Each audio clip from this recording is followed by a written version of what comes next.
Hello student, welcome back to question number 29. Question number 29 is in how many ways can the letter of the word कौन सा है permutation।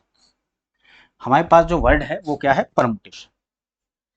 और permutation में हमसे क्या कहा गया है, देखिए permutation में कह रहा है इसमें इसके ब्याह पर दो क्वेश्चन बना रहा है। Arrange if the word start with P and S, फिर क्या कह रहा है बोबिल आर ऑल टूगेदर।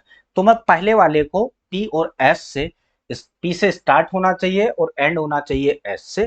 तो देखिए सबसे पहले अगर मैं इस परमुटेशन में फिक्स कर दूं, मतलब मैं यहां लिख लेता हूं, पहला क्वेश्चन सोल्व कर रहा हूं, ध्यान से सुनना। P, अब अंदर वाले वर्ड केवल अरेंज करने हैं, वो कौन से हैं ई आर और PERMUTATION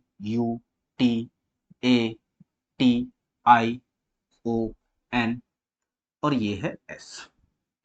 केवल इतने वर्ड मुझे अरेंज करने हैं, ये वाले P और S तो रहेंगे फिक्स, स्टार्टिंग विद P और लास्ट इससे होना चाहिए S।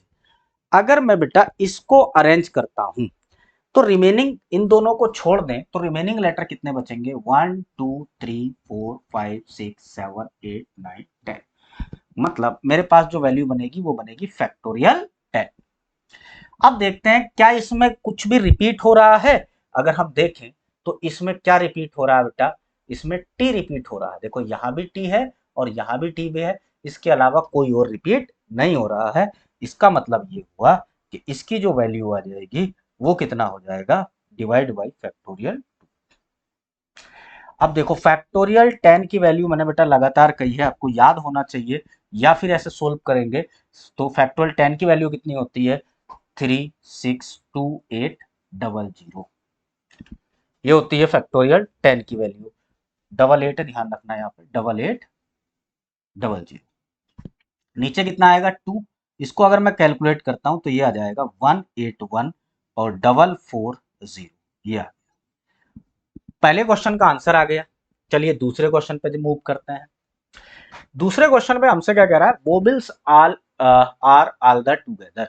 टुगेदर का केस देखिए क्या करते हैं, बोबिल को अगर मैं अरेंज करता हूं तो मेरे पास जो बोबिल है वो कौन कौन से हैं, उसमें सारे बोबिल है ए ई आई और ओ भी है यू भी है, ये साथ साथ होने चाहिए। बाकी जितने भी बचे कौन कौन से बच रहे हैं बेटा, पी बच रहा है, आर और क्या है एम और डबल टी है, और डबल टी के बाद क्या है एन और एन के बाद क्या है सी, ये अलग होने चाहिए। हमें पता है जब जितने वोबिल होते हैं ना उसको वन काउंट कर लें, ये सब पूरा प्लेस वन काउंट कर लेंगे। और फिर अगर देखूं तो 1 2 3 4 5 6 7 और एक ये हो गया, तो क्या हो गया फैक्टोरियल 8। मेरे पास जो वैल्यू बनेगी फैक्टोरियल 8 अपॉन। अब यहां पर ये तो फिक्स हो गए बेटा, अब ये फिक्स हो गए तो आगे अगर देखें रिपीट क्या हो रहा है, रिपीट हो रहा है मेरे पास टी, रिपीट के केस में क्या करते हैं डिवाइड। अब बेटा एक चीज और होगा, वो क्या है, ये आपस में भी तो अरेंज होंगे कि नहीं। कभी ओ इधर, उसने यही तो कहा है ना, सीक्वेंस फिक्स थोड़ी किया है, उसने कहा ये 7 होने चाहिए, बाकी ए ई आई ये भी आपस में इंटरचेंज होंगे, इंटरचेंज होंगे तो इनका फैक्टोरियल अलग बनेगा फैक्टोरियल 5। अब फैक्टोरियल 8 और फैक्टोरियल 5 की वैल्यू मैं सोल्व करता हूँ। फैक्टोरियल 8 की वैल्यू आपको याद होना चाहिए, बार बार बोन कर रहा हूँ बेटा, आपको फैक्टोरियल की वैल्यू ऐसे ही याद होना चाहिए। इसकी वैल्यू कितनी होती है 120। अब अगर मैं इसको सोल्व करता हूं तो ये कैलकुलेट कर देगा इसको 60 टाइम, और 60 की अगर मैं इससे मल्टीप्लाई करता हूं तो मेरे पास यहाँ पर वैल्यू क्या आ जाती है, मैं यहाँ लिख दे रहा हूं, वहां जगह कम है तो वैल्यू कितनी आ जाती है 2419200। ये कैलकुलेशन बेटा आपको खुद ही करनी है। तो दोनों क्वेश्चन का आंसर आई होप आपको समझ में आया होगा। इसमें पी और आर फिक्स करा दिया, अंदर के जितने लेटर है उनको अरेंज करना था। इसमें बोबिल साथ साथ, और बोबिल मुझे पता है कितने हैं परमुटेशन में, ए ई आई ओ यू, सारे बोबिल को यूज करा लिया है तो आंसर ये आ गया। आई होप क्वेश्चन आपको ये समझ में आया होगा। Thank you.